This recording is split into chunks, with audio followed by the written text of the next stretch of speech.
Get your creative hats on. This person has done everything. Creative force. Cheryl Meyer is a coach, guest today, and she's an author. Now, she helps individuals and corporate leaders improve their productivity and achieve lasting results by enhancing, their health. Really, it's the health. And she focuses on reducing toxic load, teaching like stress reduction, exercises, promoting healthy lifestyle changes, and even more. Cheryl even works with people dealing with chronic diseases and business executives aiming to optimize their health. It is all in the health, isn't it? She offers resources and That's tips. the foundation of everything. It is, isn't it though? Well, let's dig in because this guest is just somebody that I want to take every second that we have available with. Cheryl Meyer, welcome. And speaking of health, talk about how did you decide to take care of Cheryl? I had no choice. I have a joke. When the universe wants me to get something, first it pokes me in the shoulder, then I get the NCIS slap, and if I'm still not paying attention, the 2x4 comes down. Well, I had my own business. I was designing jewelry. It looked like fine jewelry, but it was silver and synthetic stones, and I was selling it to Macy's and J.C. Penney and Kohl's and Amazon, having the time of my life, traveling all over the world, doing everything to be successful except take care of me. So my body started to complaining, and it went through my head with the speed of light. I didn't pay attention to it. And when I got home at night, I was eating the standard American diet as fast as I was working all day long. So I was gaining a lot of weight. I was dating somebody who liked to go out to eat every night. So I swear the two of us were blowing up, eating our way through Pasadena, California. And I just simply wasn't paying attention. And I thought stress was good for me. I thought it made me more productive. Well, when the 2x4 came down, I couldn't get out of bed one day. Everything in my body hurt. And so I stayed there for a week and was running my business remotely. And then I went to the doctor, had 5 rounds of tests done with my conventional doctor. And she called me and said, "Guess what? There's nothing wrong with you." I said, "That's totally ludicrous." She said, "Well, I want to put you on steroids because you say you hurt." I said, "Why would I go on steroids if you think there's nothing wrong with me?" I said, "I got news for you. I'm going to dig in. I have no idea what I'm looking for, but I'm going to find it." So I was, again, had the angel's hand on my back. I dropped into what's known as the functional medical community. Didn't even know there was one. They were conventional doctors who all had either gotten sick themselves, which caught my attention, and they couldn't help themselves, or had a dear loved one get sick that they couldn't help. So they went back to school to get the additional training. And at the time, which was 13 years ago, they were running 19 symposiums with multiple doctors, and I listened to all 19.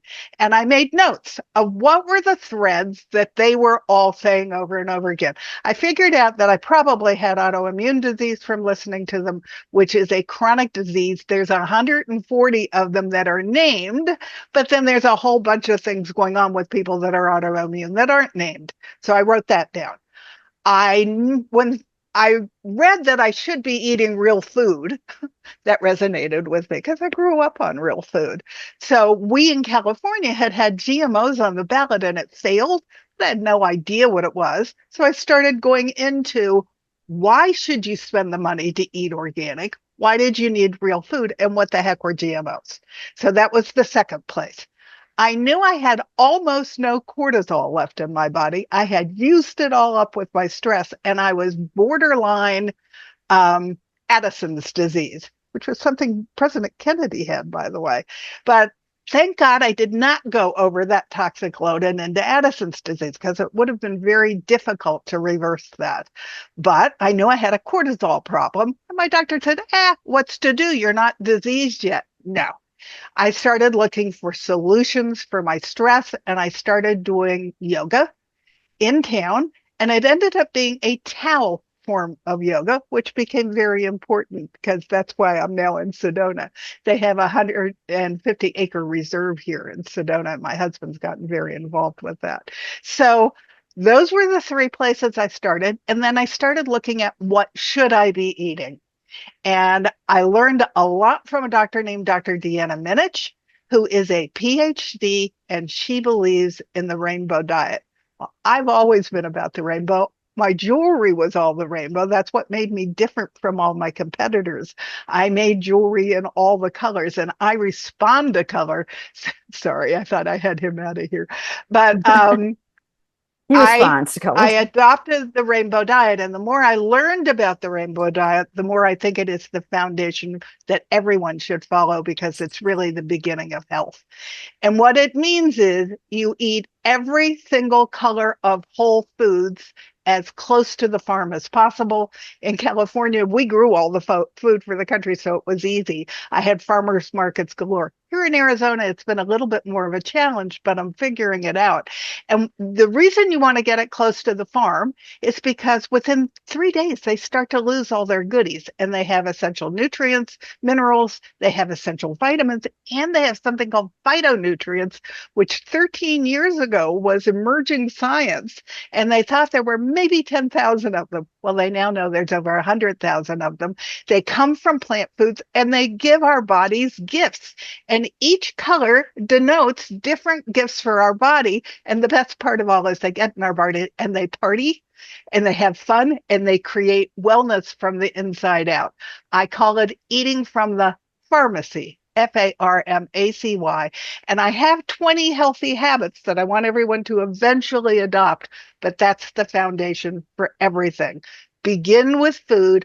Stop eating the standard American diet, which is crap, carbonated, artificial, refined, and processed, and gives your body absolutely nothing to function on. You can't even make energy for your mitochondria, which are your battery packs in your cells, to function properly unless you're getting real food. And we are a country that's eating the standard American diet. And 2 studies came out last year that 83% of us are metabolically unfit. And that was the reason why COVID hit us so hard. We don't have an immune system strong enough to fight it off. So starting with your food builds up your immune system, takes care of your brain. Dementia is now being called diabetes type 3. I had diabetes type 2. I have reversed it with my lifestyle habits. I had a fatty liver. I have reversed it with my lifestyle habits. My doctor in California swears I aged backwards right in front of her eyes. And I've lost 80 pounds without dieting, just by changing all my lifestyle habits. So I am encouraging everybody out there. And one of my quotes is, own your own health. It doesn't mean you don't have a doctor. You have a doctor and you make him your partner in your wellness. I sat with my functional doctor when I finally found my own and said, I'm responsible for my health, but I need your support to teach me the things and the places where to find the puzzle pieces I can't find. But I'll take whatever drug you recommend if, when my tests start coming back the way they're supposed to look, you help me get off of it, because I want to be a holistic body that is feeding my body everything that it needs. And I control that. Absolutely, you do. And you are absolutely, we're both over 60. And what do you think? What would you like to see women over 60, how they live in the energy of their legacy now? What would you like to see with that? Because I know you've had your own journey, as you've mentioned. Well, the number one most important thing, which you will all laugh because it has a great deal to do with health, but it isn't what you think it is. It's from the Blue Zones Project, which is a National Geographic project of the healthiest people in the world. And the number one thing is community. And I was dating a man. We were 10 years into a relationship, and he refused to change for me. He would not adopt healthy habits for me. So he could not support me in my journey. And so at the same time as I'm going through everything else, I went through the stress of breaking up with him. But I went looking for a man who wanted to go on a get well journey with me. And there's a long story to that where I hired someone named Allison Armstrong, who's a relationship expert, to help me, because I was obviously terrible at relationships if he wouldn't support me in my journey. And she looked at me the first weekend of her class and said, I'm going to tell you exactly what's wrong with you, Cheryl. You're trying to make him happy. I want to see your non-negotiable list when you come back next weekend. So I did one. I posted it on Our Time, which is the old fogey dating site. And the man who answered on this national dating site lived 10 minutes away from me and immediately said, let's get off of here. Let's talk on the phone. And the first thing he said to me is, I need to go on a get well journey, but these are the things you're looking for. And this is who I am. And I have a feeling I am just right for you, but I need to go on a get well journey because I've been taking care of my wife who just died of cancer for 5 years. And I too have gained a lot of weight. So let's cook and go on this journey together, and then we'll see where it goes. And I married him 9 years ago. So, and he's like the perfect other half of my coin. I am the creative. He is the statistician. So when I did my podcasts, he produced them. When I wrote my books, I wrote 2 books right away after I got well and went to coaching school. They've won 24 awards. He edited them all for me. He's like my support system. And yet, he's on a different path for health. He's doing the Tao path, which is why we moved to Sedona. He got very involved with that. We're learning the same things from different points of view. So when we come together at the end of the night, we have different communities that support us, but we have lots of knowledge to share. So we're having a really good time. Yeah. And what I'm hearing is that you had this time in life where you got that, 2x4 from the universe, and then you decided to change. And then you decided that what I'm hearing is that community is really the key to and obviously the health. Thought we were nuts, but they have all moved towards us because they started. I'm 76. They started seeing how we were looking. They started coming over for dinner and going, wow, this is healthy, because both John and I cook. And so they all moved towards us. So the community formed around us. And when you have a community that supports you, it's much easier to stay on the track because you're all doing it. So it makes it a heck of a lot more fun. And it's easier, especially as we evolve, as we have more rounds around the sun here, because that connection, that validation, I know from the LifeMaven Circles I do and the LifeMaven Masterminds, there's nothing like meeting other like-minded people to validate who and what we think we might be. And I really honor that in you, because you are attracting, and you're also with the vortex. You live in an area of vortexes, which I think is quite interesting. And you had mentioned when we were talking, there's a male vortex and a female vortex. And there's also one red rock in Sedona, which is Bell Rock, which is the most famous of all the red mountains, that has all 3. And the third one, they think, beams up to the universe. And although I have not seen them here, there's a lot of extraterrestrial activity around here. And they think it's because Bell Rock has the other vortex that's beaming up. And for those of us, because this might actually, the vortexes can help us lead into the manifestations. Can you explain to us what is a vortex and why does it even matter? A vortex, and I actually did a podcast that's on YouTube on chakras, because we have 7 chakras in our main body, although there are chakras above and below the body as well. But they are all important, and they correspond with the colors of the food that I want you to eat. Because when your chakras are in balance, your body is in balance, and the food is the colors are vibration that feed the vibrations in your body. So it's all interconnected. At any rate, vortexes are like little chakras of the earth, and it ends up, the earth has big chakras and little chakras. The biggest chakra in the United States is at Shasta Mountain in California. Who knew? But there are vortexes all over the place. Sedona just happens to have a ton of them, and they're visible here. Where there's a female vortex, it actually turns clockwise, and the tree trunks turn in that direction as well. Where there's a male vortex, it actually turns counterclockwise. And the trees in Sedona, the trunks turn that way as well. Wait, you mean that when you go in, I'm sorry, I don't understand this. You mean like you go in and if you see a tree, you look at the tree. And that's how you know if it's a male or a female vortex? It's one of the ways you know. It's also measurable. Wow. And the Native Americans here knew about it way back. Oh, yeah. It's in all their literature. They were aware of it. And there's a place called Enchantment in Sedona that's a huge resort, and they are loaded with vortexes all over the place. So it's an interesting place to go and walk and see. And Mago, the Tao community my husband is involved with, has vortexes all over its property. And there's a natural lake in there. It's just beautiful. It's was 150 acres. It's now 200 acres. They just bought some adjacent land, but it looks out over the red rocks. And I have a favorite tree there that I used as the trademark for my publishing company because I decided to publish my own books. It has a heart in the center and a piece that comes up and looks inside, and it's sitting on a female vortex, and you can see how the trunk is turning. It's Although, an incredible tree. well, how do you find out if you're like near a vortex or not?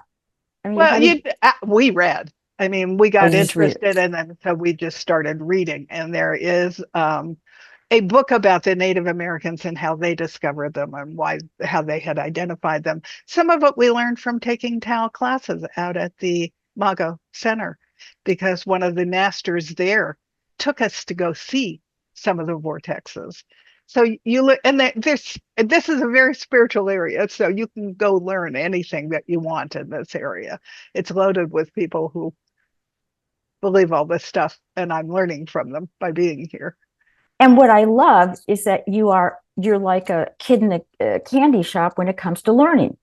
I am. And I think that that's one of the things that I notice about people who I think have that liveliness, that spark, after 60, because it's not just like reading a bunch of books, it's experiencing and maybe even stretching our minds, because I'm sure at some point in your life there, the word vortex might have been foreign to you and you might not have been noticing, but at least you opened your mind to it, whether or not it resonated with you. And chakras, I discovered when I was researching for my podcast, they show up in all the religions. It's not just an Eastern religion thing. They're in the Torah. They're in the Kabbalah. They're in Christian writings. They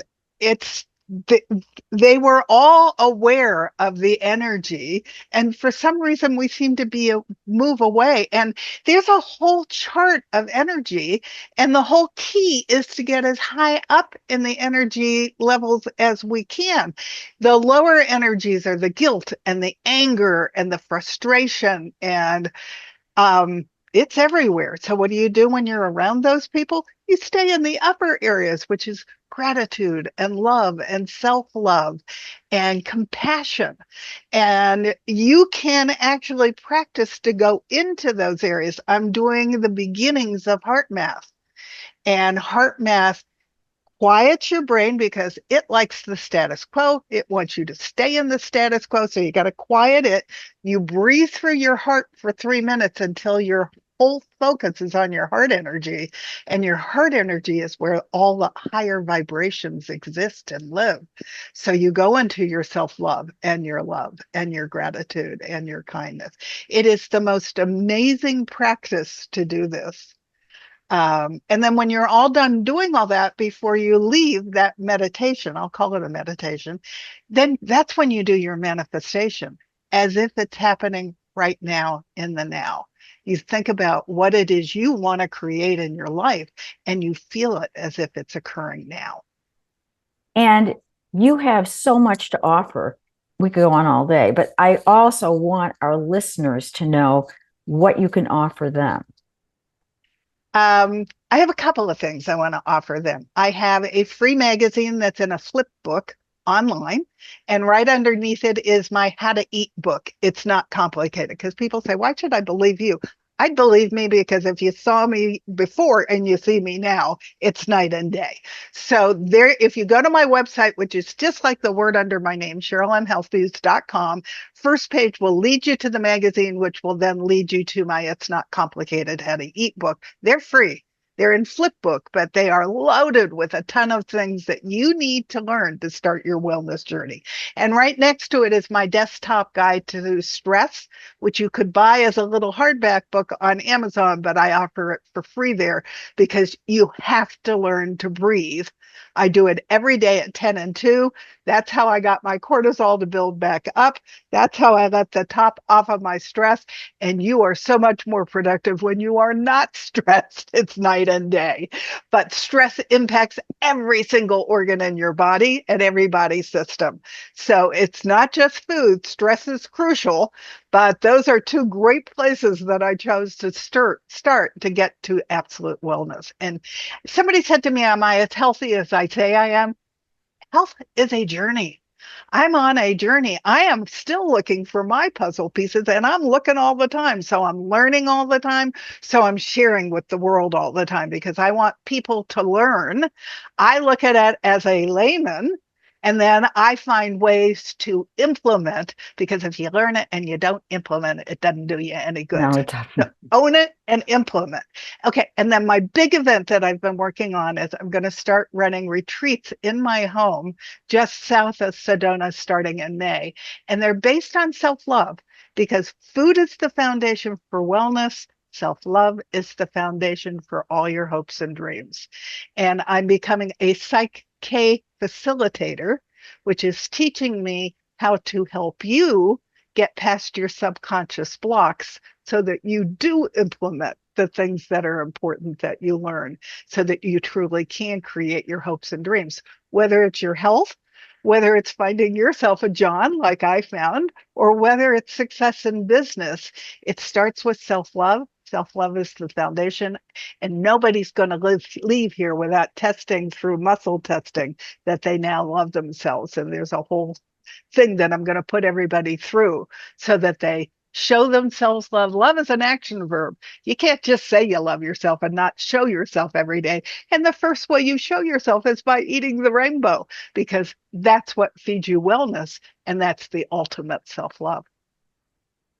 Love that. And the ultimate self-love. And isn't that something that we all want? We're all on that journey. And it's funny that you say about self-love, because that's one of the themes that I have for navigating life after 60 on LifeMaven. And I love that. Well, speaking of love, Yes. I've loved having you on our podcast. You'll have to come back, because there's just a myriad of things that we could get into in your One knowledge. other thing I want to mention. Please Find go your on. passion. Whatever your passion is. I ended up, since I was able to go from being very ill to being alive and vibrant. I am not getting old. I am aging, and there's a huge difference. But whatever your passion is, when you're in my age group or your age group, find something that really turns you on, that allows you to sprinkle glitter over everybody you come near, and that keeps you vibrant and alive. I'm reading all the time. I am taking seminars all the time. And then I'm giving classes and teaching what I'm learning all the time. And you should be doing the same thing. Don't be sitting in your house watching television all day. That's not the road to wellness. The road to wellness is keeping your mind as excited as you are as you feed your body wellness. Thank you very, very much. Wise words. And thank you for helping us all on this path that we can choose if we choose to commit to wellness. And you own it. Don't let anybody tell you don't own your own health, because you do.